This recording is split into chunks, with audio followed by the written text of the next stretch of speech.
From sunny Southern California, we bring you Meet Bridget, a podcast for building confident communication and female badassery. We spotlight women who have bridged the gaps in their lives by building strong relationships and speaking their teenage dreams into reality. Bring it on, baby.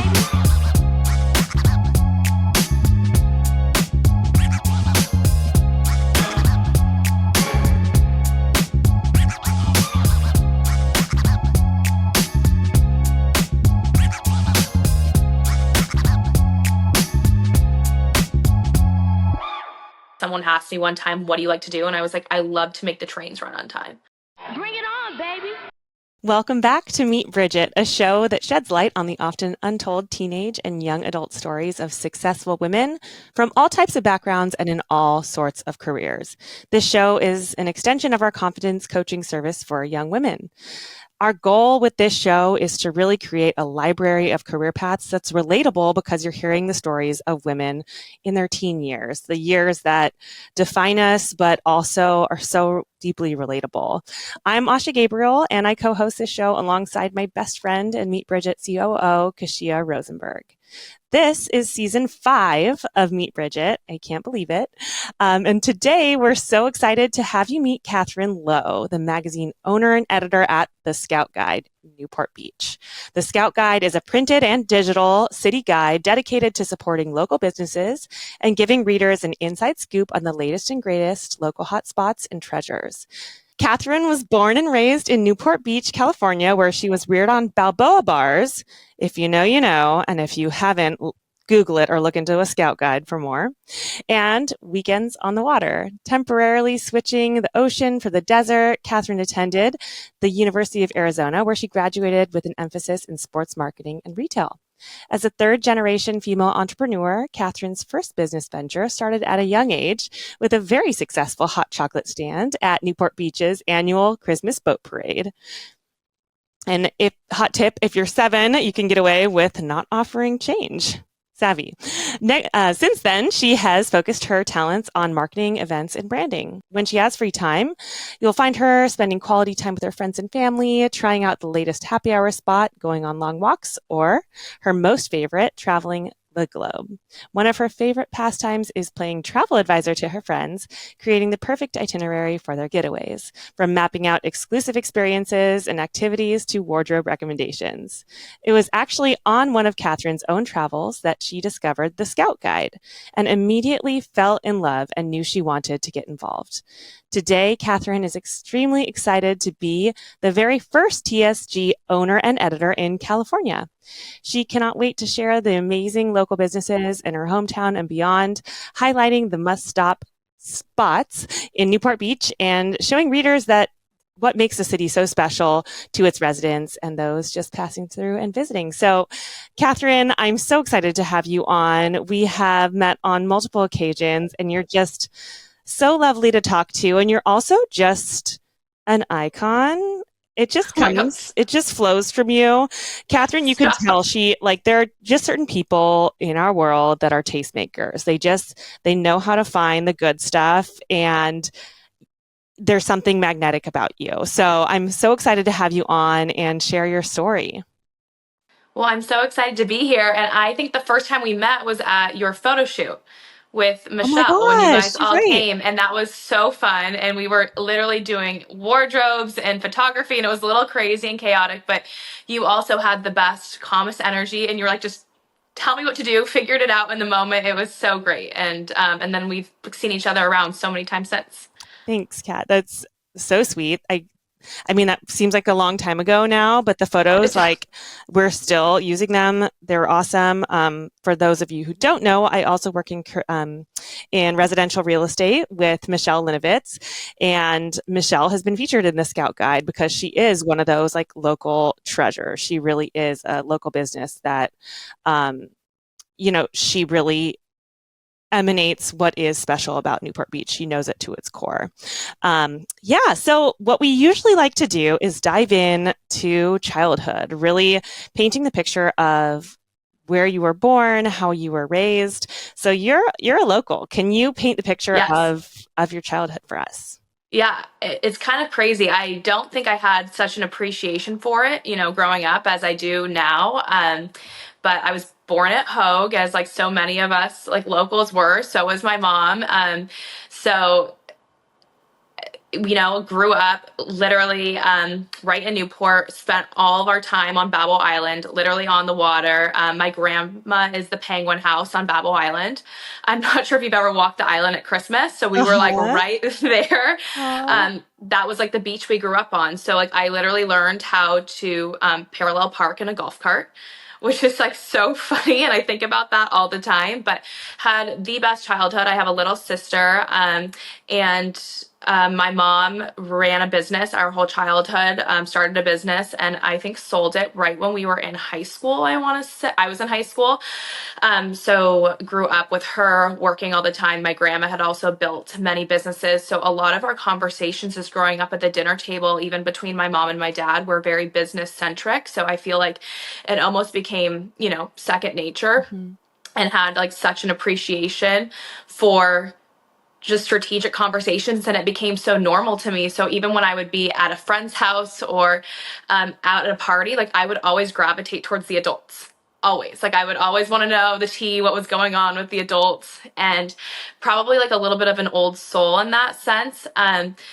So we did a lot of going to trade shows with my mom, business trips, on the weekends. She would take us to like Target. Her product was there, and we would go like check the end caps at different Targets to make sure it was perfect and like check the displays. So we did a lot of that, but then we also had the best, you know, normal childhood, like as anyone growing up here did, with the traditions and boat parade and hot chocolate stands. I really figured out a way to capitalize the Balboa Island market. And I think like our first year we made like $1,100. So my Oh, mom always this jokes. is serious. It's not like, It was oh, I had serious. a lemonade stand. It's like Yeah. every summer we'd make $50. It's like, oh no, Sheila's like, okay, strategy. Like, where's our position? How hot is the Yeah. hot cocoa? No, there was one guy, I'll like literally never forget this. He would hand us like $20 or $50 and say, fill it up halfway. Here's my bourbon. Don't tell my wife. I love it. Like, keep the change. We're like, okay. It's So, Christmas. yeah, I love take it. that.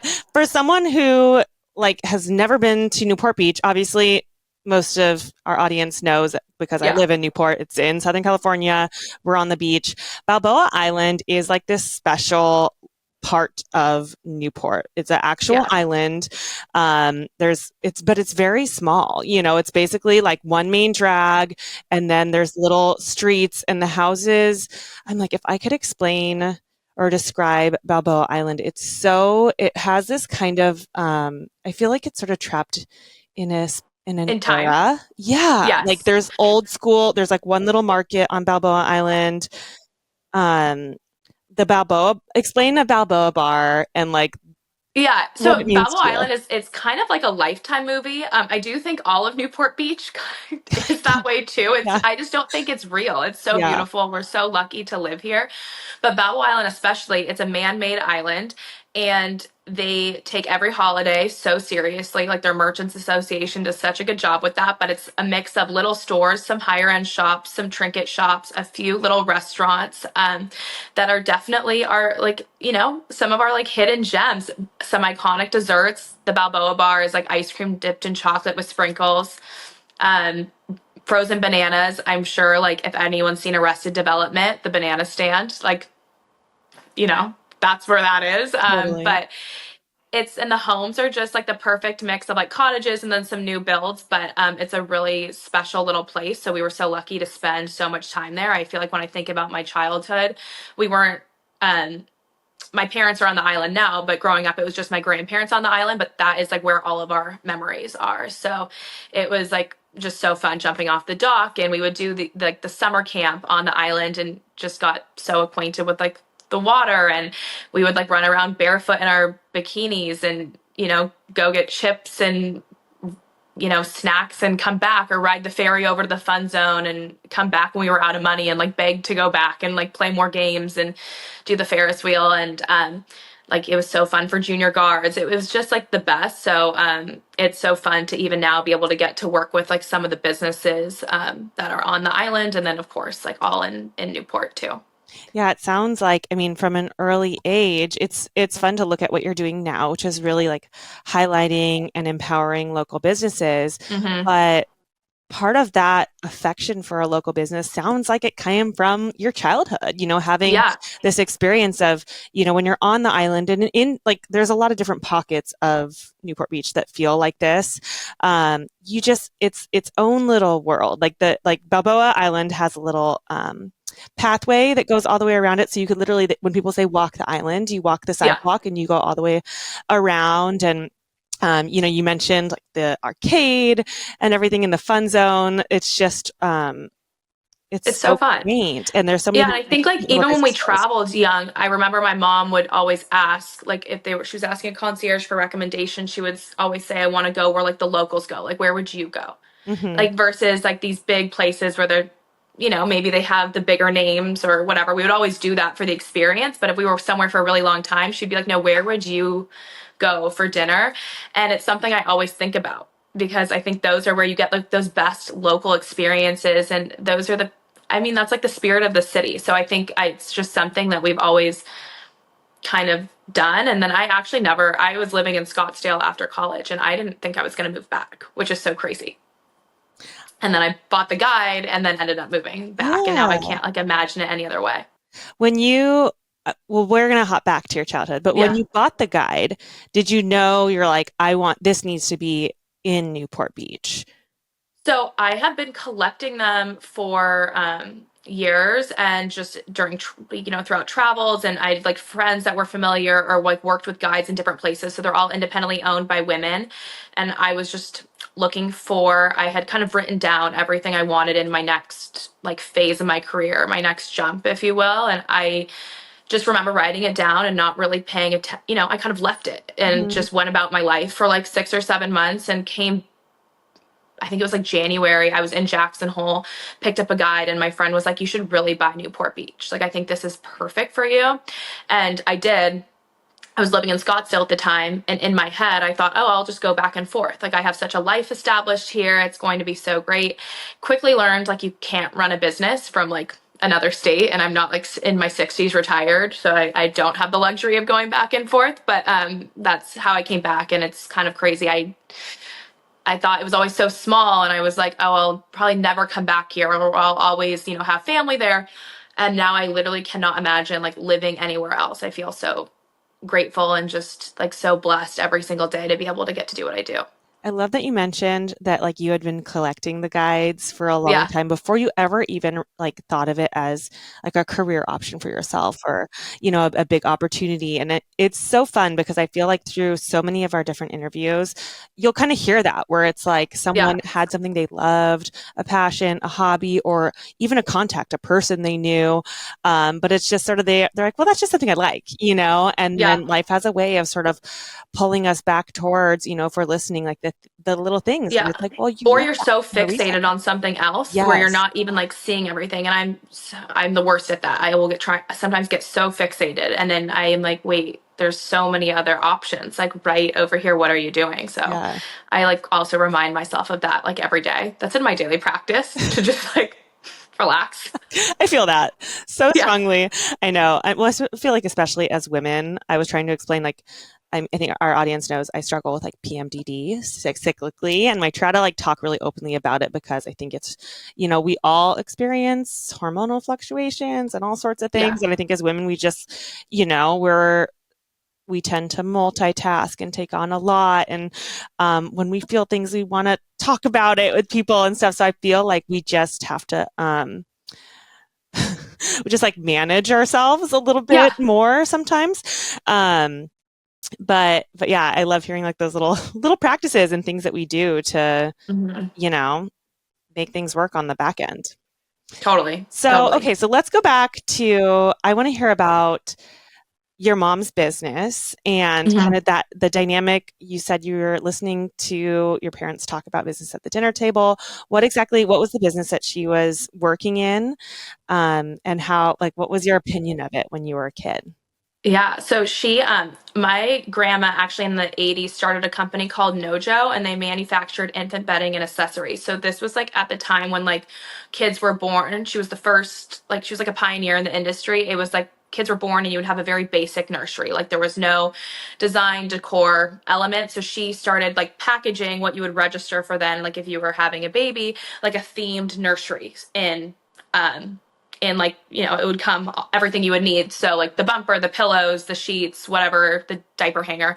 And it would be like maybe it's a gingham theme or a farm animal theme, whatever it was. So my grandma started that company and my mom, you know, ended up working for her, like ended up being working there for a while, becoming her vice president. They got an offer to sell, and my mom did not have a non-compete. So my mom then started her business, which was the same thing, Lowe, which was named after my sister and I, Courtney Catherine Lowe, and Oh. manufactured infant bedding and accessories. So it was so cool. She had offices over on Red Hill growing up. So we went to Carden Hall. So we would go there after school, and like we just thought she was, I mean, looking, we used to give her, we were the worst. Like we would call, and it's so funny because now I see it and I'm like, I don't know how she managed everything, but then we would just give her such a hard time. But we also thought she was so cool. But when you're that age, you're not going to tell her that Mm-hmm. she's so Of cool. course.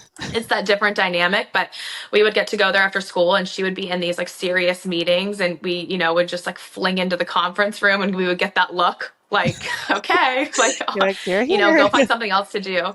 And a few of her employees would like pay us quarters to go like deliver papers around the office. So that would like keep us Just keep you busy, and we busy. would, yeah. And then we would like go hang out with the designers, and they had so much fabric. So we were always like, me probably more so than my sister was always like making like vision boards, and like at a very young age like magazine tear outs, like they would have these big walls of just inspiration or like product they had collected. So I feel like I would like that is really what I remember. And then just like a lot of, you know, going on business trips, we would go with her sometimes, and just trade shows and different things. But it was really cool. And she like built a big business and had a lot of employees, and still like never missed, you know, all the important things like the dance recitals, the birthdays. Like she made it all happen. And now I Mhm. look back and I'm like, I don't really know how, but she did it. It's really so amazing because I feel like as kids, when you're in a situation where like my mom was working almost full Yeah. time, and you know a lot of days like she'd pick us up and we'd go to her office. She was an optometrist, and they had like a little lounge upstairs, and I would do my homework up there and kind of like Hmm. you know, when the office would shut down, we'd like race the wheelchairs up and down the halls and Yeah. stuff. But it's like you sort of just take it for granted, just like, well, this is what we do after school. Mom picked us up and this is where we went. But then I feel like you have sort of fresh vision on it when you're an adult, when you're managing a career, and you start thinking about, okay, like a kid's schedule, how would like school pickup work, and you know, keeping everything moving. And you kind of have so, I don't know, I have so much compassion for moms and my own mom, like in that situation, Yeah. like the idea of even just bringing my kids along to my work setting and being able to be in a mindset where it's like you know where your kids are but you're also like still fully working is so difficult. So hard. Yeah. Yeah. And it's just like I have so much respect for it. But as kids, you're sort of like, like how much longer do I have to be here? Like, Totally. And I see it in my friends that run their businesses now with kids. And I'm just like, wow, like yeah. that's a lot. I offer to help pick them up from school. I'm like, whatever you need, but I get to give them back, which is great for You're right like, now. hi. Yeah. What's the age difference with you and your sister? We're 2.5 years apart. Okay. Were you guys like always close? Did it ebb and flow? What was your relationship like early on? It definitely ebbed and flowed. I will say we were at that age where it's like the perfect age for now in our 20s and the rest of our life. But in that like growing up period, high school period, like oof, like we had, I mean, we would go at it, but then obviously like if anyone messed with her, I'd be like, that's my sister. Yeah. Like, what are you doing? But we definitely would get along. We would have some shared friends and stuff, but um, we definitely went at it there for a while, but like during the teen years, like to Yeah. be expected. But I remember when we were at Mater Day, she was a freshman when I was a senior, so that was like really fun. And all my friends would, you know, take her to get snacks after school, and we would do fun things all together. So I think as the older we got, I think the easier it's gotten, and now we're best friends. Yeah. I feel like it hit me my sister's older than me, 2.5 Yeah, years. And it was like when she left for college, like we would, especially in high school, it was like, I've never fought with anyone like I fight with my sister. Like I'm a pretty like non-fighty yeah, kind of person, but like hmm we just butted heads for, I know, I feel like it was almost like kind of experimental for a little while. But then the second she left for college, I think both of us were like, oh, like, Sad. I miss you. Oops. Yeah, And then you get to go through like all these fun life stages in adulthood together. And you realize totally. like, oh my gosh, what a gift to have a sister. But it's definitely, I No, think what's she hard is like people compare you, whether they're trying to or not, you feel a sense of like comparison with a sister. And Yeah, it's and I like, think that's something like we even it's talk about uncomfortable. today, like things that come super naturally to me don't come super naturally to her. But I think growing up, I was so fixated on what came so naturally to her. Like my mom was like, she was born with muscles. Like, you don't understand. Like, this kid came out of the womb with little muscles, and I didn't. I was like a like a doughboy child. Like, she was just so smart, so driven. Where like she excelled like in a lot of numbers and a lot of structure, like I didn't. Like, I always needed room to kind of dance around and color and in between the lines. And so like my dad would always say, like, I always get to where I need to be, but it just, I do it a little bit differently than everybody else. And so like the I think the fact that he was able to recognize that is really amazing, because a lot of parents would have just kept you in structured boxes, especially I think a lot of dads. I mean, my mom was traveling so much for work, and my dad was home alone with us. Like, his Mm. business is locally. So he didn't really travel as much. So he definitely filled into that Mr. Mom role. So I look back to have especially a dad who understood both of our personalities and was so okay with it happening as it everything happened is really cool. Well, I feel like as a child, like having that sense of validation from a Yeah. parent, it's just so crucial. Like someone being like, yeah, like you might do things a little bit differently, and that's cool. Like it's great. Still love you no matter what, you know? Exactly. Yeah, And I it just just like, take my own path to get there every time, but yes. I always get there. Where I think my sister's always been a little bit more systematic, but I mean, she's in investment banking, so that makes a Yeah. lot of sense. It's so interesting because I feel like we hear a lot of like we have a lot of eldest daughters on our podcast, and a lot of times it's like the eldest daughter that ends up doing kind of a more um, like structured or aggressive career path, or tends to be a little bit more like type A competitive. But I love hearing your story because like. It sounds like your sister has a little bit more of like that structure where you have this like I mean, you're a tastemaker. You have this sense of like finding the interesting things, bringing light on them, like adding your own taste. Like you have an artistic vision that you're able to bring together now. But it seems a little bit different from what people might think of like eldest daughter syndrome or whatever that Yeah, and I think my applies eldest to. daughter syndrome comes out in like my perfectionist ways, or I think Mm, manifests a little bit more in like anxiety or like worrying about everyone. Like, I play Sims with all my relatives on my phone, and I'm like, where is everyone? Like, is everyone safe? Like, are they where they're supposed to be? Okay, great. Now I can go to bed. So I think it manifests more that way. But I think like my mom's mom was just like so creative, and her and I are very similar. Like, mm. business minded, but kind of a little bit more, nah, you know like it just everything kind of will happen, or you just make a crazy decision and then deal with it after. So yeah, but it is interesting. I do think about that sometimes. Like, if you look at like a typical birth order, like she definitely has a bit more of like that typical like oldest child structure, or what you would think it would be. I, I mean, I love the sibling dynamics. It's so interesting and so formative. So you said that she kind of, she thrives in like a structured environment. She came out of the womb like athletic, so that she had some of these strengths that you like weren't really relating to. What were some of your strengths at the time that maybe she didn't have so much early on? That's a really good question. I feel like I've always just been like a very good communicator. I was more able than probably she was at that time to be able to articulate my feelings, but that also made me a communicator in everything that I did. So, with my teachers or with friends, or kind of just navigating different things like that. So that was like one thing that I think has also translated into my like life now, just even like networking and the sales side of the business and different things, or just naturally being able to connect with someone or find common ground. Not that she can't, but it's just so easy for me to sit down next to someone and be like, hey, and like I can literally talk to a wall. I talk Yeah. to myself all day long. So that was like one thing. And I think I was, that's like such a good question. I need to think about that more. because you don't really think about yourself Yeah. that Well, much. it's funny because I feel like we go around thinking about other people sort of, or like what other people are thinking about us, but we don't actually Yeah. always think about like really standing in our shoes and like, okay, who am I Hmm. separate from, you know? Totally.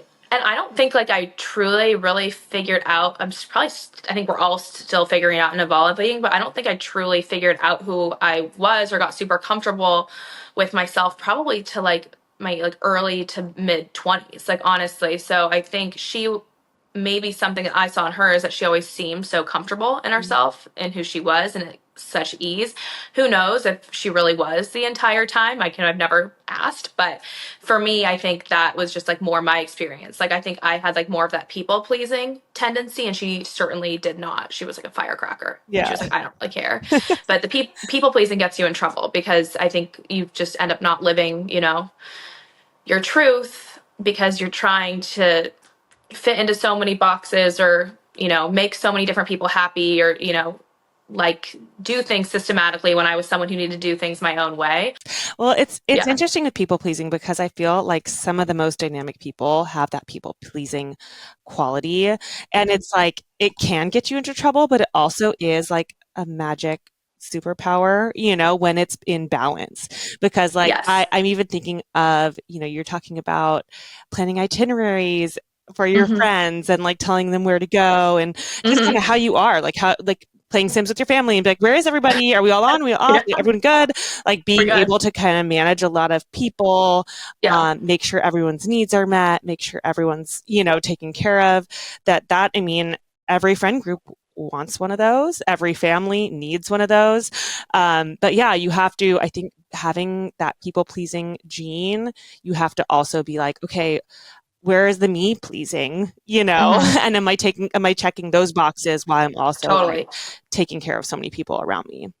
Yeah, like how am I gonna like sustain? I love organized chaos. Like when my house is too quiet, I'm like I need to get out of Yeah. here. So it takes me if I've had a few really busy days, it takes me a few days, like a few hours to like really be okay and like unwind and be in like peace and quiet. Like to make that transition from just absolute chaos to just absolute nothing is so hard. So it's like will always have to find like what are things that I like to do or that make me happy and sustain the organized chaos because I do thrive. I mean, at the end of the day, I thrive in it. As much as I want to say, oh, I'm like this peaceful, you know, I love everything peaceful and like everything's like this all the time. It's Yeah. not. It's not. I feel like maybe you relate to this, but it's like whenever like around I love the holidays. I get stressed out by them. I want everything to be great. I overplan, but then it's always like that second when people leave.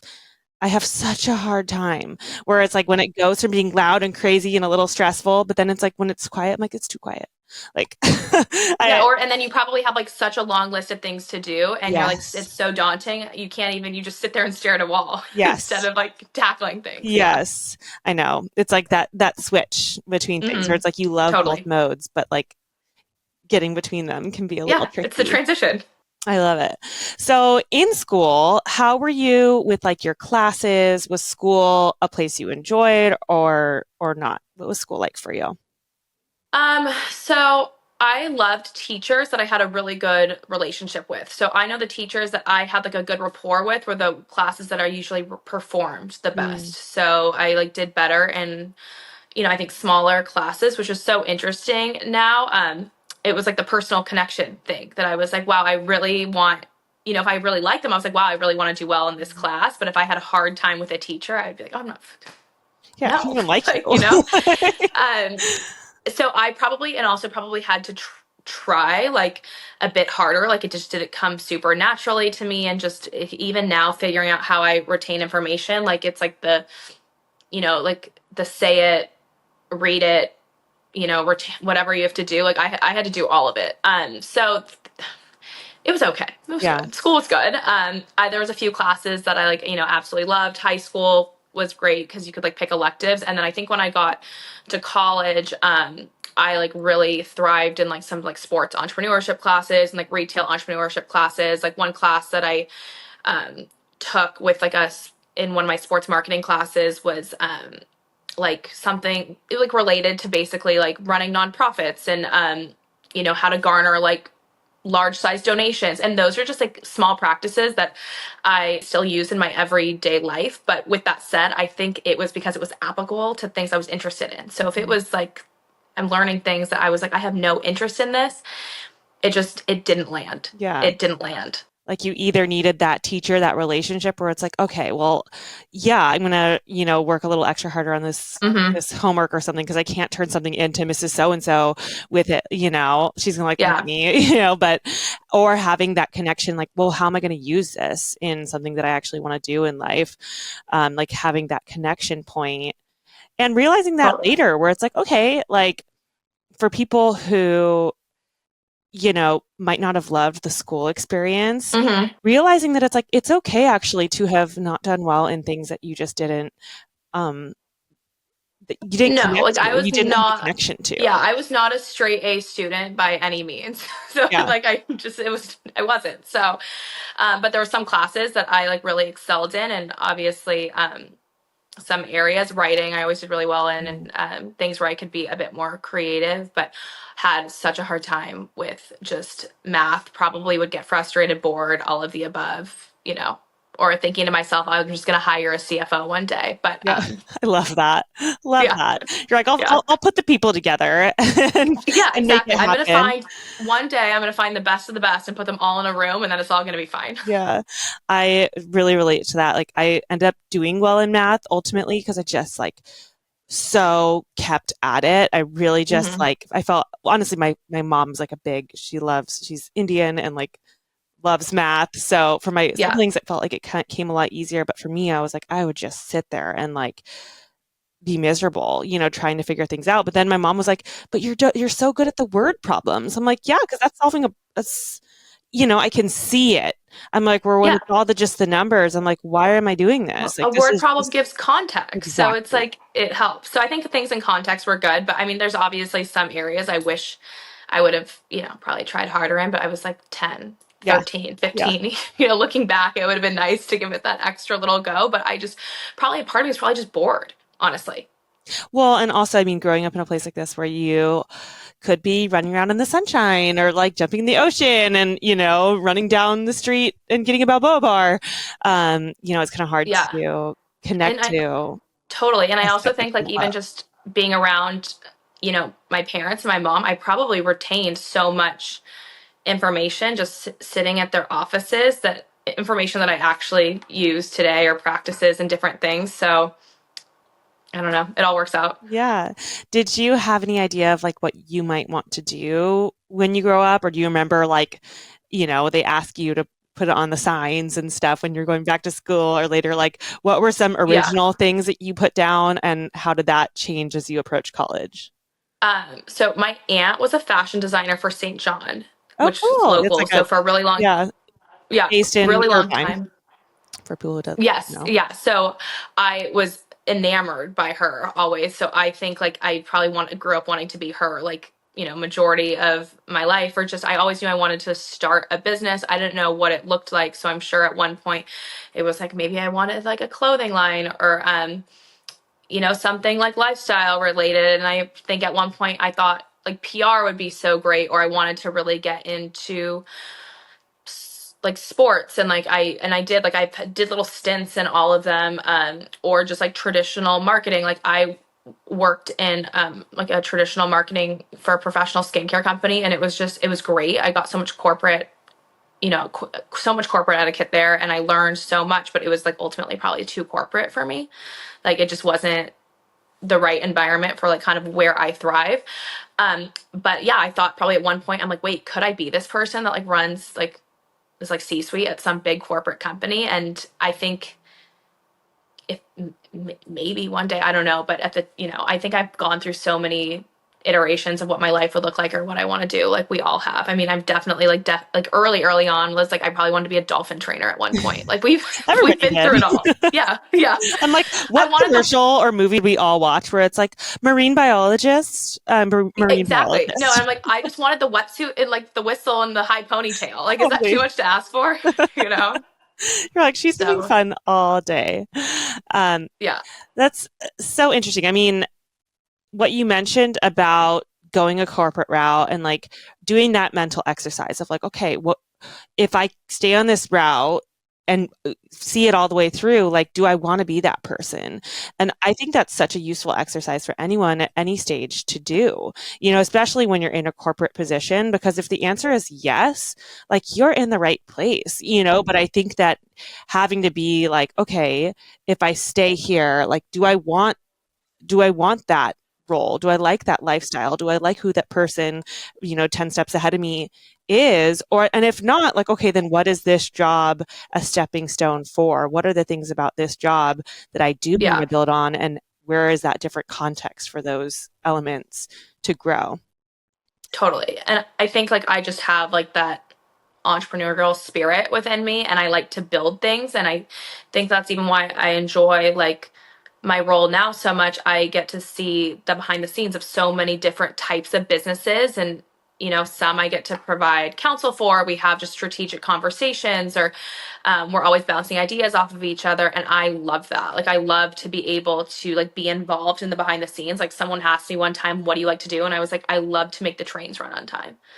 Like I love that. Like from the back end, like I want to just like see how everything we can build everything. So I think if it was a corporate situation where I was like so passionate about what was happening or like the mission or the product, whatever it was, could I do it 100%? I also think, especially, post the last few years, corporate settings have like really evolved so much too. Like everything's evolved so much. So, um, yeah, but it is funny. You think about all the things or places you thought you were going to be, like where you were going to be. Like I never thought I would be here today. Well, and so many jobs that are thriving today. Well, a lot of them I think we weren't maybe aware of. Yeah. You can only be aware of so many jobs when you're a child. You're aware of the jobs that your parents do, that your friends' parents do, and that you see in like books about careers, right? But there's so many beyond that, just based on your scope and the people you have access Mm-hmm. to, which is kind of why we exist to give you access to more and more people. But then in addition to that, as the times change, as generations get older, like new jobs have been added Totally. exponentially. Some of the jobs that exist today would literally feel like sci-fi crazy if you explain them to someone in 1995. Totally. And that's why I think you have to try everything. Like I tell everyone this, friends, like younger friends of mine, whoever I'm talking to, I just like try everything, say yes to everything. Like I probably like don't say no to enough because I just say yes to everything. But I think it's what's made me build like such a full life for myself with so many friends in so many different places. Like I have so many, you said, friends that do so many different things that fill so many different cups for me and provide just like so much, like whether it's business or, you know, going out friends or whatever it is, just like the best advice. And I think that you also get to almost like have secondary experiences through them. So I have friends in so many different types of businesses where I'm like, oh, I would never want to do that. Yeah, But I love that for you. But we can still talk about it all the time. totally. And it's so great. But I think you do have to try a little bit of everything. Like working for different, especially when you're young, if you have the flexibility to be able to do so and you're not on like a path where you really have to, follow, a certain like structure or whatever. Did like take the job where you're like not so sure or just like try it, dip your toes into it and see what happens. Like you're definitely going to learn something or you're going to figure out what you don't want to do, which Yes, we is love to highlight that great. it's like any experience is a valuable experience. And Yeah. I think when you acknowledge that, you can have a little bit Hmm. more um, zest and like curiosity for your life too, because it's like even if something isn't quite right, it's so valuable that you're identifying what's not right for you as a young And person. nothing's Because permanent. and it's much more Everything's fixable. rare that someone is just like, oh, I found the right thing for me. I did it forever and it stayed the right thing for me. Where it's like much more often people are like, I got a glimmer of something that was right. And then I did something that really was wrong. So I went back to that thing. And actually, it was a different thing than I expected, and it's people are kind of, I'd like to think of it as sort of like pinball, like you're Totally. going to get to your destination eventually, but like you have to just, react and stay true to yourself and like reassess as you go. Yeah. And like processes, even that I've learned, like corporate processes that worked for big companies, I still implement them and, Mm. iterations of them in my day to day, or it helped me have such an understanding of how things need to work for even when I'm working with like different businesses that because I work with a ton. Some are super small, some are bigger. And so it actually even helps me understand what might be going on behind the scenes with them and help me be able to kind of get us to align better with their flow. So I feel like there's always takeaways. Total, even if it's as much as like, in the role you're in now, you're talking to people in all different types of industries Yeah, and businesses. So having had some experience in different industries and businesses gives you that little, maybe you know how to have a conversation with somebody and pull them in, or what's kind of that what they're prioritizing on their mind based on their role and their background. You're able to kind of tailor your approach with them to what how you totally. can relate to Yeah, it their makes you a experience. little bit more of a chameleon in like the best way. And so yeah, I'm happy to have had just many different experiences. So your business is I mean, you're the owner, you're the editor. I assume that a lot of the structure and getting things to happen on time in a structured way that it's on you to create structure, schedule, you know, back end sort of organization to get Yes. everything to come together. Can you tell us a little bit about that? You were saying you had some like corporate practices and things that you Yeah. integrate to your business. So it's hard. I have to do a lot of just gently following up with people because I'm like, we need to get this book to print. Like, we are going to the printer, like with or without you, and I really don't want it to go without you. So it's just a lot of like managing different people and personalities. At what is what it comes down to. I mean, we're on a schedule through like the Greater Scout Guide because it is franchise, so all the guides come out at different times and design processes in the printer, which is really helpful, which helps each editor owner kind of back up and do their own schedule. But I mean, like for instance, we go into design in February for a launch next June 2025. I can't believe I'm even talking about that already. But we have a photo shoot September 12th. Like we hit the ground running, and it is crazy all the time. And so yeah, I say we're a small team, but we have a big reach, which is great. So I have some amazing people that I work with, and I'm so lucky. But for a very small team, so it's a lot of figuring it out on the fly and keeping the balls in the air if we can, and just I think making sure you're when you're working with different businesses, just like helping them manage timelines, expectations, and also just like different personalities. And I think that just knowing that it all works out and just it'll all come together, and you can just all ping people until I get what I need from them to make sure we can get off to the printer, then we're good. Yeah. Tell us a little bit about your small team, your employees. Who was the first person that you hired? How did that feel? And what's like the most important thing about your team functioning well? Yeah, so we actually have no full-time employees. So because we're cyclical at different times of the year, everyone that we work with is like on a contractor basis. And then a lot of the editors within Scout Guide all really lean on each other for advice. And just because it is such a small business and we are doing something very unique and wearing a lot of hats, like I would say something I didn't know going into this when I was like, oh, we're going to buy this is like the editor truly wears like 9 different roles. Like it could, if you in a traditional like publication setting, that you could probably split what we do up into 3 or 4 jobs. So managing that is like kind of crazy, but it works. And it's because it only comes out once a year. So that's like how it's able to work.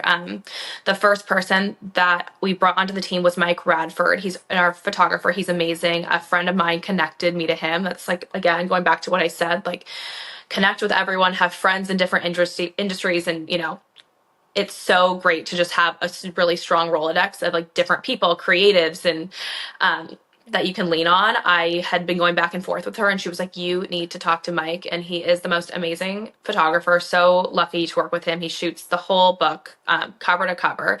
And we vibe. He's my work husband. I've become so close with his wife and kids. We all hang out. So that is the best. And then I have a few like marketing assistants and interns that come in and out when we need different help with things, and then someone who helps with our editorial as well. So but it's great, but it's all on like an as needed basis, but it really is just typically myself doing like the bulk of the work. And it's even I'm the one with the relationships with these Yeah. people. So a lot of times, like, yes, could I bring someone in to do it?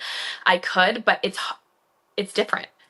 I really relate to that. I mean, even running our podcast and coaching business, when it comes to Yeah. people ask, like, what is one of the hardest things about running a podcast? I'm like, well, we run 30 episode seasons and they're primarily interviews. And, I and Kashia, like we scout out the people we're interviewing. They're usually personal connections or people like who have connected us to their personal Hmm. connections. And it's like I'm the one that reaches out and schedules. And people have said like, oh, is if that's one of the hardest things about your business or one of the most time consuming things is getting people on the calendar, can someone else do it for you? And I'm like, honestly, no. Like No. it's like that's part Yeah. of it. And like when someone comes on our podcast, like it's it's personal. Like there's a whole art Yeah. of that and getting someone comfortable and excited and answering their questions and stuff. I'm like, no, it's not something that could be automated or that someone else can do. It's just an essential part of the And it job. would take away that like personal touch. So we Mhm. obviously have tried to automate some things, but then I'm like, wait, this is we're going to go through 10 back and forth of automation, and I could just shoot them a text, email them, and then it's so much easier, but obviously that comes with its own Mental costs, load. Yeah. mental load, different things. So like that's something I'm working on just even now is just like how do I establish boundaries for myself, mental boundaries, because you're probably on your phone all the time. When I'm like at 6:37, 8 o'clock at night, people are texting, emailing me, DMing me, and I know everyone does it without thinking. Like I do the same thing, but it's so hard to just like not just respond in the moment. And then I feel like sometimes if I don't respond, then I like will like respond in my head and then forget. And it's just hard. And then Yes, you want to it make sure is. everyone is taken care of, and People pleaser. it's like never ending cycle, but it's like getting easier. And I think Yeah. like obviously we've two guides are out now going into the third. So I think really working on like processes and just getting a bit more, and I think all of our returning members that have come back know the flow. So that obviously makes it so much easier. It's a learning curve for everybody. It's new. Yeah. What would you say are like the main ways that like the guide has evolved, like from your first, issue that you put out to where you are now? What are some of the ways where you're like, oh, I leveled this up big time, or this has evolved? That is like such a good question. I think our editorial has been so fun and just really getting to know the members in the guide. So like Michelle is a great example, like just getting to work with her on some different pieces. Like we just did something with her, a neighborhood guide where she highlighted her favorite places, but it's so authentic to her. So it's great because it gives another vantage point to Newport Beach through someone that's in the guide. I think like just from volume 1 to 2, some of our concepts and just even photography with Mike and different returning clients like really evolve. Like there's one in particular where we all laugh about it. Volume 1, it just like it was great. Like no one would think anything of it, but it's not them. And to volume 2, it's so fun, so reflective of their personalities, their brand. But I think what happened in that year process was like, okay, they were like, we're working with you, you know what you're doing. I'm like, this is the concept. Like, let's just really go for it. Like, let's just like, this is what we should be doing. And I think letting me more so drive the process. So I think I've seen that happen a little too. And then I think also just some behind the scenes things and connections that I've made. I think what's been so awesome is seeing how the guide has helped people's businesses even grow. Or some people are saying, like, these people found me because of the guide, or my sales are up this week in X, Y, and Z. Like, and I think it's because of this editorial post you did, or this Instagram post, or like they just and I don't think we are all of that by any means, but it's so great to feel like maybe you're a small part of that because it's definitely all of them. But if we can be like a small part of it or an arm of their marketing or an arm of, what's helping their business grow, then I think that has been like the best leveling up ever. And I see it a lot in the people who have, been with us from volume 1 to 2 and now to 3. So it's going to be great to see like where it even goes from here. For someone who, like a young person that this sounds really interesting to, like where they're Hmm. like, okay, franchising, they don't really know how that works. Can you explain like the nitty gritty of how like a franchise publication like the Scout Guide works? Like what was step one to like getting into the franchise and then Hmm. like how it works on the back end, how financially it makes sense, etc. Yeah, that's a really good question. So I was in I was actually on a birthday trip in Jackson Hole, and I think I mentioned earlier, like I was at a crossroads. I was like, I just don't know what I want to do for work. Like I'm not feeling like super fulfilled, and I felt like I was just like square peg round holing Mhm. my life. So then I pick up the guide. My friend said, buy it. I sent an inquiry, and we went through like a process of interviews. And it was actually my mom was like really involved in that process because she was like, are you sure you want to do this? And my dad was like, are you crazy? Like, do you know how expensive that is to print? And I was like, it works. And like at that point, I think they had like 75 other guides. And there I was like, it works in 75 other cities, so it'll work in Newport. Like it'll be fine. And he's like, are you sure? Like this is nuts. And we went through the interview process. They extended the offer to purchase the guide. So, you have to pay your franchise fee, and then there are some other things that go in, and then you go into training. But for me, like what was so I think great about it was like established, all over the country. Mm. But what was hard was the same token, it wasn't established in California whatsoever. So some people had heard of it before, but the brand recognition was not there. So that Mhm. was like, I think, really tough for volume one. You're getting people to kind of buy into this concept where they're like, wait, what is this going to work here? And you're kind of selling people a dream. And then they're like, is this girl going to actually pull this off? Like, this seems like a big feat. But with that said, I could not have done it without like the back end support of the Scout Guide. So with our, you buy in your franchise fee, and then we pay, like as an editor owner, we pay our production fees, our royalties, our print costs, like our photography, like we pay for everything. So I think like it really is like a very small business, and those expenses are high, but it's what makes the guide so beautiful and maintains the quality, and also allows us to have the structure of HQ. So we have people that we can lean on for like sales, or like backing on our website, maybe best business practices, and then design. So like that's like the biggest element as well. Like you work with someone at the Scout Guide headquarters for the design of your guide, one designer. So it really flows like a coffee table book. Mm. So we do have that, which is really, really nice. And then we are able then to lean on like so many other editors. Like I talk to editors from all over the country all the time and just bounce things off of them. Or I'm like, this situation happened. It's kind of a funky situation. What would you guys do? And they're like, oh, this happened to me. Or like everyone will kind of brainstorm on it. And that's so nice because this could really become so siloed so quickly.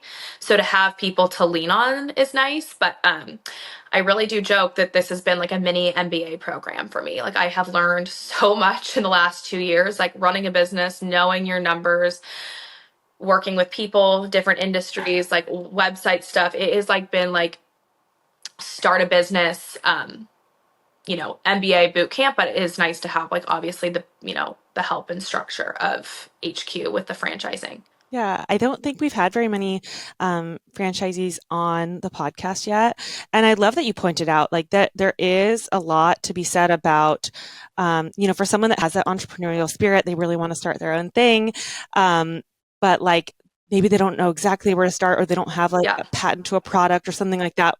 A franchise is actually a really great way to, especially, it was an established franchise, it's successful in other places. You have that proof of concept already, you it is. know? And I think about that all the time. Like I'm 29, so I I don't know what's next. Like I kind of always saw this as a launch pad to something else. Like not that it's going anywhere. It's if we love it, it's here to stay, but I never saw myself ever growing up as even doing one thing. Like I always wanted to have like an umbrella of different things under it. And so I feel like now as we're approaching volume 3, we'll see kind of what that evolves into, but it really has been like the best like start a business boot camp, and having that structure in place, and also to be running a business where there's really strict timelines. Like if I don't make my print timeline or this and that, there's financial implications that would be like like horrible. Like they would be like it would be so bad, and then you would have so many upset clients. Like there was a lot of there's not a lot of wiggle room in those things. So I think that teaches you a lot. But I would highly recommend that to anyone. Like if they have the ability to do it, or they have that spirit but they don't necessarily know what they want to do, it's a really, really great way to kind of just like an entree into Yeah, that world. yeah, absolutely. And it's like what you're saying about the like MBA in action, so true. I think that Yeah. entrepreneurship in general is like there's no such thing as an entrepreneur that comes in and like does just one thing, you know, No. like unless you're like an inventor and you have startup funding and a whole team or whatever, even then, like that person ends up wearing a lot of different hats and you end up learning a lot of things that like it feels like you're just kind of drowning and trying to just figure things out to keep Yeah. things moving. But in retrospect, you're like, oh, actually, like, you know, running the numbers this way, like that's kind of what a CFO would do on a bigger scale, or like having to, you know, figure out these deadlines, like that's planning. And then I just did some business development, you know, and Totally. you can specialize in any of those things later. Or like figuring out what you're good at. Like I know there's some things I excel in and some things I just don't. And so like where can I let go? Or like for me, I know like in situations where I've been managed by employers, like I know what worked and what didn't. And I know when people are really creative, they need a lot of like space to create. Or when someone wants to write, like they typically need to be in that headspace. Like maybe they're not going to turn out their best work at like 9 a.m. Like Mhm. maybe they're not. So maybe they need to write at like 2 in the morning. Like what do I care? As long as we get it when we Yeah. need to have it, that's fine. But I think also just being able to like let go. And I always tell like anyone who's like working with us, like if you think I'm doing something that doesn't make sense or I'm overcomplicating something, I've been known to do that. Like just tell me. Like I won't be offended. Just be like, Catherine, like what the fuck? like let's just like regroup and or like let's try it this way. So I think those are even like practices now that I will like take into future things and yeah, and yeah, so I will use those a lot. And I was actually thinking about that this morning. Like it is so nice to be able to just like really learn and have that like hands-on approach to so many different things because I am involved in like every little thing and it is there's a lot of moving parts. Well, I and will you, tell you you. just have to constantly be prioritizing, you know? And it's like Yeah. sometimes you'll have your whole prioritized list and you know what your day looks like. And then there's a fire drill. And it's like, okay, this thing just trumped everything else. And then I'm going to have to play catch up, you know, and having to have that flexibility. And when people are looking to you to be like, all right, what do we do? You know, you have to be like calm, you Yeah, know, and or like when you collected. just like don't make it back to your computer and Yeah. like you're behind in emails. I'm like, you know what? I'm not a heart surgeon. It Yeah. doesn't really matter. Right. Like as long as we're getting everything done, like it'll be I can fine. figure this out. Yeah. If someone needs me or if something's that urgent, like they will text Call me, but me, follow me. yeah, we'll figure it out. Call me, like beat me, whatever. Call me on my cell phone. I don't know, but like yeah, and I think just the balancing everything is hard, but then also like making just like space for like personal like within all of that balance. So it's we're learning. Yes. Well, I mean, that's what it's all, I mean, especially you're so young, like not even in your 30s yet to be able to already be building those skills. It's just, that's what like life's all about, right? No, it Um, is. And I feel like so lucky to be like even just experiencing it and learning in this capacity. Like I do, like I just am really so grateful. So it is fun. Looking back, whether it has to do with running the Scout Guide or in your personal life, college, anytime, do you have any moments that were really just like hard times or unexpected obstacles that you feel like really formed you? Um yeah, I don't know if there's like any that stand out that were just like this was so upsetting or this was like end of the world.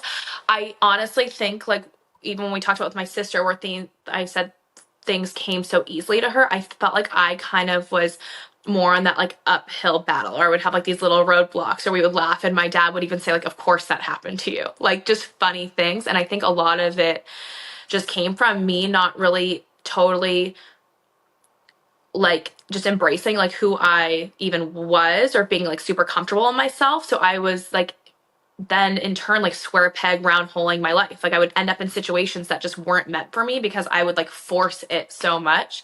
And I think the second I started letting go and just like going where I'm supposed to be and like, Mhm. you know, I think it was like my nanny said this to me when I was little or said it to my mom. She was like, "Girl, like you always have to go where you're wanted." Mhm. And I was like, so I think as soon as you really start like just letting go and like letting things happen and flow, it got easier. So I think a lot of my struggles just honestly came from, aside from maybe like struggling in school and whatnot, was just like trying so hard to make things happen. So then when they didn't happen, it felt like so just like, oh my God, this is like, whatever. But, I feel same turn very lucky that there was no like these big, massive events. But there was just like, I think looking back, a lot of small little things that were like upsetting and Yeah. to anyone. And at that time it felt like, oh my gosh, this is the biggest deal. But then I look back now and I can't even tell you what they were. It's So just like it that, couldn't have been it's that like a bad. perspective shift almost, it sounds like, where it's like Yeah, it did. And I you think I go said from that like having getting like, to my early yeah, 20s, like really getting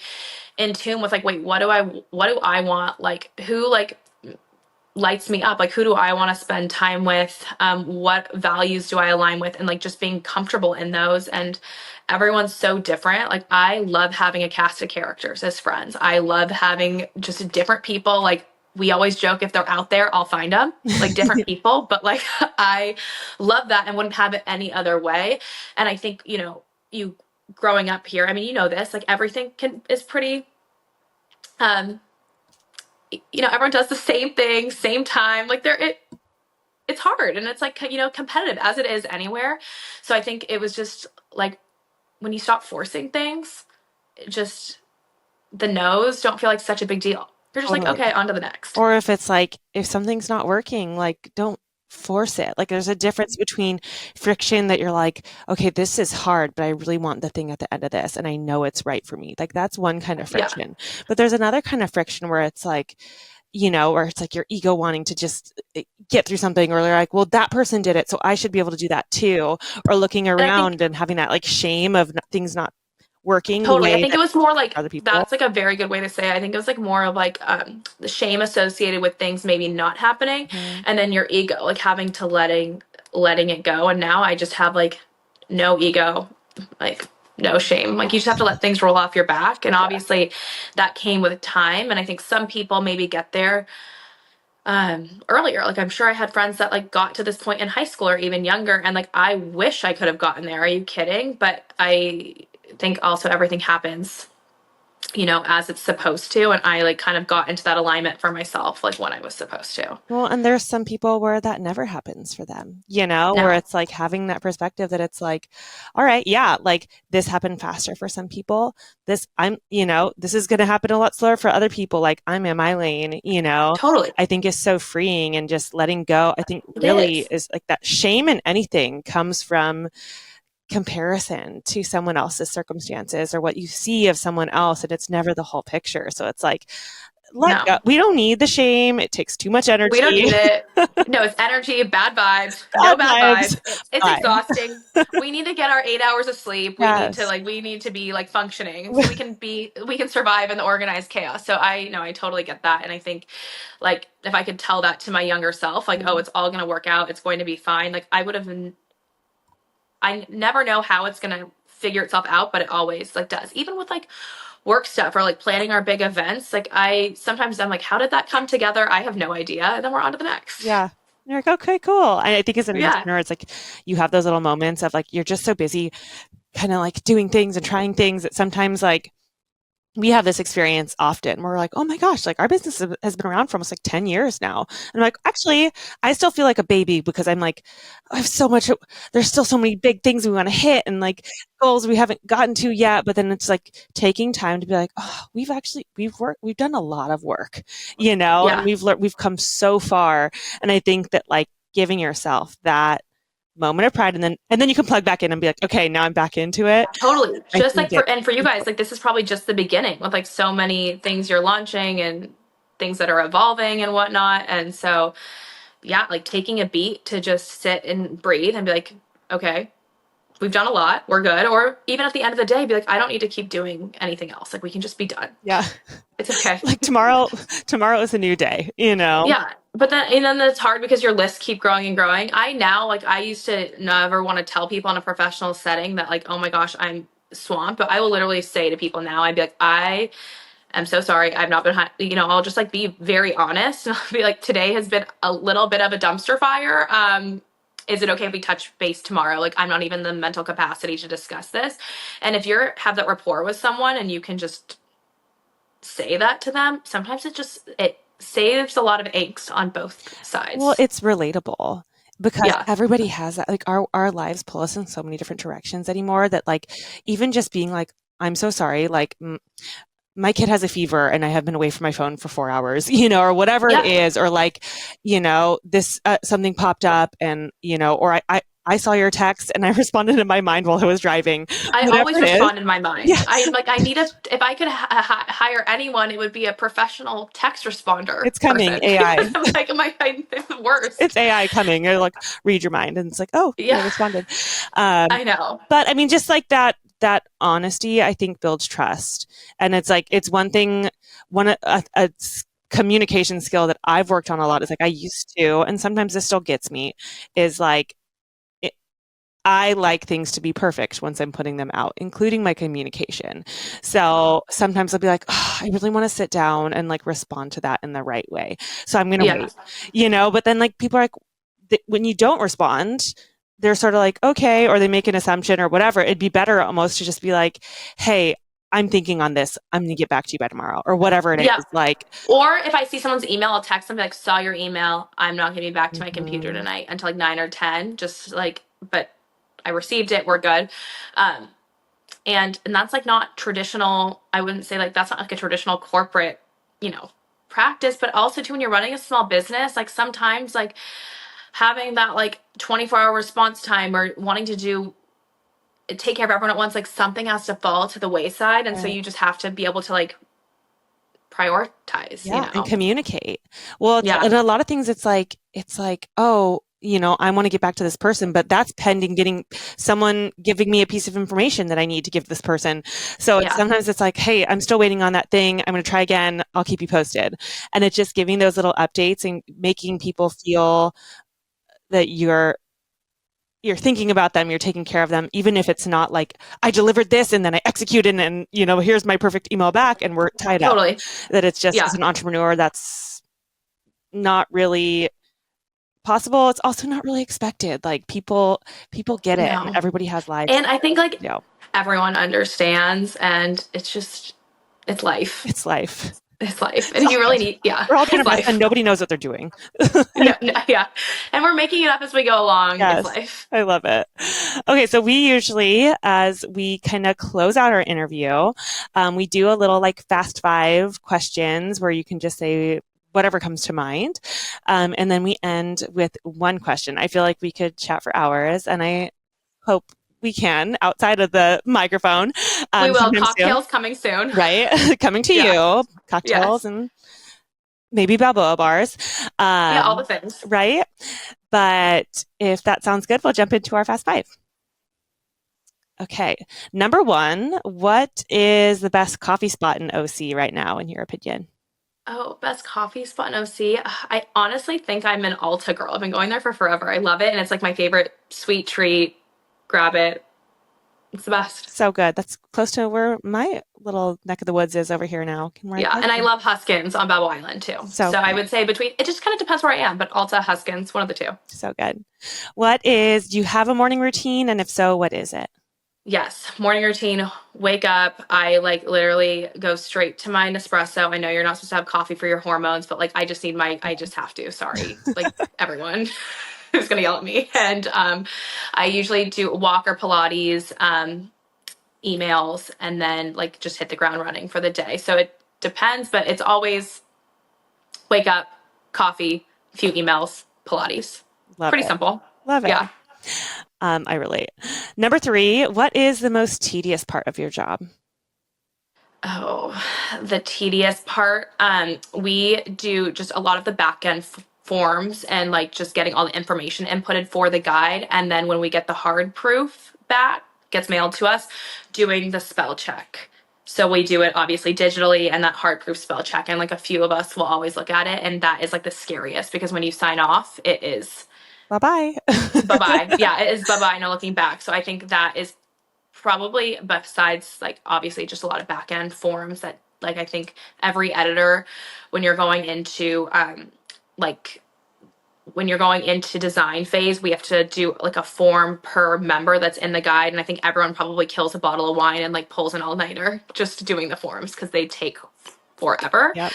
um And it's just, one of those things. Well, it's like it's the important stuff because like that's the Yeah. information that like you want to be sharing about these businesses and how people can Yeah. reach them. So it's like okay, this is actually like this is the juice, this is the information, this is the stuff that people Yeah, this is the stuff. are And you want it reading. to be right. But then I think aside from that, like most tedious, nerve wracking would probably be like the hard proofing, spell check, Yes, names just the spelled pressure. correctly, Yep.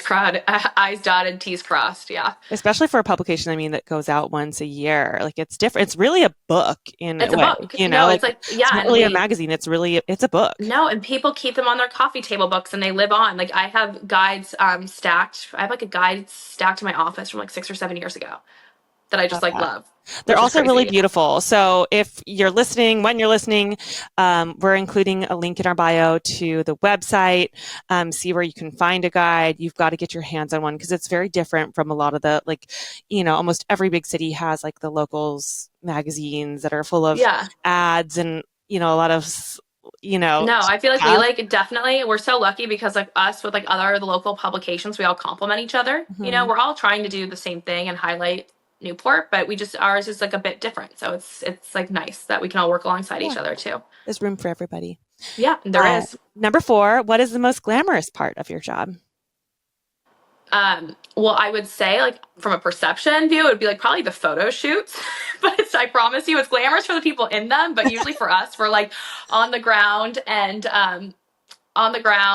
like making sure everything's you know happening all the Coming time and everyone's together. I good. know it's stressful, Um, sweating, like yeah, I would say that is, and I'm lucky I get to go to a lot of events and I get to like network with people in beautiful spaces and like be invited into beautiful spaces. So I would say like that would probably be the most glamorous. Like there are definitely some like fun perks and our members are always throwing like the most beautiful events and gatherings to highlight like their work and collaborating with other people in the guide or other locals. So that's I think the best part.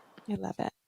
Number 5, what is the most important communication skill that you use on a regular basis? Import- Picking up the phone and calling people. I just think sometimes I am just such a big believer that things can get lost in translation via text or email and like tones can be different. So I like love to just call people and do a quick check-in and then follow up via text or email. So I would say that is probably my most used. And then aside from like obviously like texting all day long and like sending like weird memes to my friends. We love Yeah. it. It's important too. Yeah, like Well, random TikToks that are like right? so relatable, but they're not. Like I think we're all hooked on like this one lady from the Midwest who's like making her kids lunches, and you're like, how are these kids eating? Like the lunches are huge, but she's the best, and we like send her back and forth all I day. just can't stop. Well, it's like sometimes we just need a little. My mom is Yeah, sending me memes, and I'm like, "Go off, yeah. mom! Like, where did you find this?" But it's like it No, really just gives me a little giggle, and no, it's the best, and I'm it's just so mindless. I'm like, this is so great. Like we could watch Mama J make lunches and dinners all day long. done. It's the best. Yeah, done Mama exactly. J, I love it. Yeah. Well, for our final question, we always ask, what was one quality that you had as a young woman that maybe you didn't take pride in then, but looking back on, you're so proud of now? Yeah, like I don't know, like obviously I'll come up with a word, but what I'm trying to say is like to talk about me also being in communications. Like I'm trying to say like I was like a very like almost like a deep thinker and like Hmm. took things like a little bit, not like taking things like personally, but it's like you're like a deep thinker or you over. I was like an overthinker maybe, but now it helps me because I know how to use it, right? Like I know how to use it, and you're more of like I'm like more of like a strategist. Where back then it probably was like more of anxiety, but that's like not really it. Like, I don't even really know the answer to this question. I feel like I hear it. And what you're saying is that it's like, as a child, maybe it's like, yeah, that anxiety or like overthinking things or wanting things to be a certain way, but getting frustrated with yourself. But then realizing, I mean, you're Hmm. literally an editor now. And it's like, that's a Yeah. skill that somebody needs is to be able to have that perfectionist eye and kind of see things coming together, overthink things because they're important to you. Like you're Yeah. invested in the job, in the company that you're leading, you're invested in the city that you're promoting. I think that like deep investment in what you're doing can feel like a lot Yeah. as a young person, but can be so And I think valuable it's like, later. too, like when you're young. Yeah. I think also, like, maybe being young, I think I heard you say something one time. I don't know if we were at an event you were speaking at or something. You said, I wish young girls knew that the qualities that made them, I could be misquoting you, but made them so different and set them apart when they were in high school, or maybe made them weird or whatever, are the things that were going to make them thrive like later on. And I've like really like that has stuck to me since, because I think the things that maybe made me like just like feel different, or I'm like, oh, this doesn't really relate to me, or I don't feel like I totally fit in here. Not that I didn't, like I like, you know, obviously fit in, had so many friends, whatever, but like did I truly feel like I was fitting in? I don't know. But I feel like now when I really just embraced those qualities, then yes, like once you embrace them, you're like, oh, this is easy. This is who I am. Take it or leave it. Totally. Well, I think that your ability to, what did you say? You're making sure all the trains run or whatever, like getting the trains into the station on time. Like making all the trains run on time. Yeah. Yes. That it's like, that's something that like as a young person could be like, why do I like, or I can't get this to work. Like it's not working yet. I got to figure out how to make it work. It's like, as an entrepreneur, you're the person bringing everything together. And like when something doesn't work, you just keep going until you figure it out. Yeah, I think I just like always had that, like I maybe felt like not satisfied was the word, but I was always thinking of something bigger or like beyond what was happening in that like given moment, you know, or just so maybe like that's where my my own disconnect came from. I was like, oh, what's next? You know, like it's a little bit of like daydreaming. Like I would always get in trouble for daydreaming. I think that's I would always get sent to the principal's office. I think we found our word, because like the book that you create is dreamy. It's dreamy, and it wouldn't happen without vision. And I think that, you know, there's always a couple of those kids in the class that are daydreamers, you know, that sort of like are thinking on different things, or they're trying to put things together in a way that's a little different. And it's like daydreaming, I think in old school academics, it's something that like the teachers roll their eyes at, but it's like our world like is beautiful for the daydreamers, the people with vision. Totally. I think that's our word. Totally. We found it. Yeah, the daydreaming. Yes. Yeah, maybe actually I think that is it, like that one quality where like I almost lived in like a la la land. Like that's it. Okay, so my question, I have an answer to my question now. Okay. So we can cut it all out. I kind of like the process, actually. Me being a spaz, yeah, but like I think like just the almost like the daydreaming, or like I'm gonna do this, or kind of being so out of touch with reality. You know, just who needs it? Having these big ideas from reality. Yeah, but now I have so many friends and, you know, colleagues and people that I get to work with that are those dreamers and doers and big people, and I'm like, wow, I thought I was crazy. Like you're crazy. Like I can't wait to see what's next. So I think it's fun. Like you need to find your people, and then you know, everything all works out always. So good. Well, Catherine, this has been such a treat. You are such a powerhouse and an amazing daydreamer. I love to be in your circle, and I love to read the Scout Guide. So we're going to link everything in our bio where they can go to your website, and they'll look out for the new issue soon. Okay, well, it was so nice talking to you. Thank you so much. This was so fun and not scary. I was so scared. Very good. I try not to be too scary, but no, you were the best. 6 feet tall. So easy. Okay, well, I will see you soon. See you soon. Thanks, Kat. Bye. And that's our show. If you liked what you heard today, please like, subscribe to, follow, and share Meet Bridget with your circle. The best way to help our work here is to rate and review our podcast. We're listening and constantly working to build something helpful for you. Catch you next time.